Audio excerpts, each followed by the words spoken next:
Congo एक zoonotic disease है, यानी कि जो मवेशी मांस अपने आसपास पालतू मवेशी रहते हैं उनसे या तो डायरेक्ट टिक होते हैं उनके थ्रू, या मवेशी कैटल्स होते हैं उनके बॉडी फ्लूइड या ब्लड के संपर्क में आने से होता है। इसमें होने की संभावना ज़्यादा जब टेम्परेचर होता है उस टाइम ज़्यादा होती है, जैसे मई जून के महीने में ज़्यादातर ये केसेस पाए जाते हैं। कभी कभी जुलाई अगस्त तक भी ये केसेस यदि टेम्परेचर हाई रहता है तो पाए जा सकते हैं। सबसे पहले ये जो कॉन्गो वायरस जिसको बोलते हैं, इसका पूरा नाम CCHF Crimean Congo haemorrhagic fever है। ये सबसे पहले जब सोवियत जो मिलिट्री मैन थे क्रीमिया में जब गए हुए थे तो उस टाइम डायग्नोस होता है, इसलिए इसका नाम क्रीमिया फीवर भी रख दिया गया था। इसमें जो सिम्टम्स आते हैं वो तेज़ फीवर के साथ मांसपेशियों में दर्द, पेट दर्द होना या पेट के अन्य सिम्टम आना, और जब कॉम्प्लिकेशंस बढ़ती जाती हैं तो हेमोरेज यानी ब्लीडिंग होने की संभावनाएं भी रहती हैं, जो कि मोर्टेलिटी का मेन कारण होती है। यदि पेट में कोई इंटरनल ब्लीडिंग हो गई जो समय पर डायग्नोस नहीं हो पाई, ब्लड का लॉस होने का अमाउंट ज़्यादा रहा तो सीवियरिटी या डेथ होने की संभावना रहती है। हाँ, इसमें मोर्टेलिटी अन्य जो नॉर्मल वायरल फीवर होते हैं उनके कंपैरिजन में थोड़ी सी ज़्यादा होती है, इसलिए इससे थोड़ा सा अवेयर रहना चाहिए।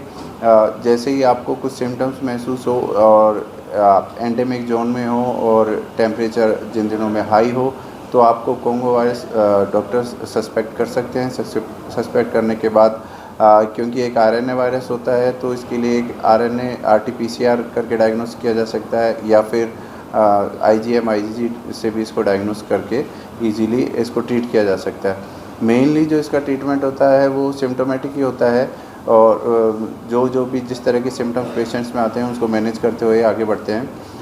कुछ एक ड्रग जैसे रिबाविरिन वगैरह भी इसमें यूज़ मिली जाती हैं, बट उनका यूज़ बहुत लिमिटेड और बहुत स्पेसिफिक केसेस में किया जाता है। मेनली जो ट्रीटमेंट का पार्ट है वो सिम्टोमेटिक है। संक्रमण की फैल सकती है एक मरीज दूसरे मरीज में? बिल्कुल, बॉडी फ्लूइड जब एक पेशेंट्स का जिसको कॉन्गो वायरस या Crimea Congo haemorrhagic fever diagnose हुआ है उसके बॉडी फ्लूइड के संपर्क में या ब्लड के संपर्क में आता है तो उससे उसको फैलने की संभावना रहती है।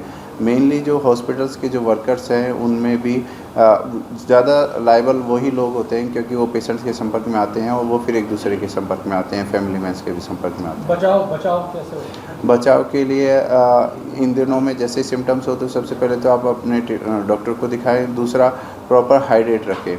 जिन एरिया में पशु पालने की अपनी टेंडेंसी होती है वहाँ अगर इस तरह के सिम्टम्स आएँ तो आप तुरंत अपने जो near most health care system है वहाँ पे जाएँ। मांस खाने वाले भी इसकी जद में आ सकते हैं? मांस खाने वाले आ सकते हैं जद में, परंतु ये मांस खाना ही ज़रूरी नहीं है। जो लोग इसके बॉडी के फ्लूइड के संपर्क में आते हैं उनको भी हो सकता है। तो पशुपालन जो करता है उनमें ज़्यादा रिस्क हो सकता है? हाँ, बिल्कुल हो सकते हैं। पशुपालन और हेल्थ केयर वर्कर यही दो लोग हैं जो ज़्यादा रिस्क पे हैं। ऐसे तो संपर्क में आने वाले सभी रिस्क में हो सकते हैं।